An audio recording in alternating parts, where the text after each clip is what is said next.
নারায়ণগঞ্জ চাষারা থেকে খানপুর হাসপাতাল, এই রাস্তাটি দিয়ে প্রতিদিন হাজার হাজার মানুষ যাতায়াত করেন। কিন্তু এই পথ দিয়ে শান্তিতে হাঁটার কোনো উপায় নেই, কারণ পথচারীদের জন্য বানানো ফুটপাত এখন হকার, চা সিগারেটের টং ও ফার্নিচার ব্যবসায়ীদের দখলে।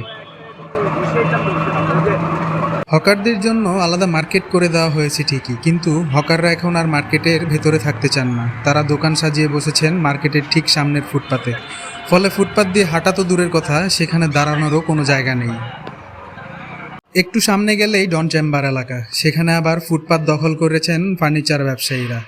বড় বড় সোফা, চেয়ার টেবিল আর ম্যাট্রেস ফুটপাতে এমনভাবে রাখা হয়েছে যে মনে হয় যেন এটাই তাদের শোরুম। সাধারণ মানুষকে বাধ্য হয়ে জীবনের ঝুঁকি নিয়ে মূল রাস্তা দিয়ে হাঁটতে হচ্ছে। ফুটপাত দিয়ে হাঁটার কথা, অথচ আমাদের হাঁটতে হচ্ছে রাস্তার মাঝখান দিয়ে। রিক্সা আর গাড়ির ধাক্কা খাওয়ার ভয় সবসময়ই থাকে।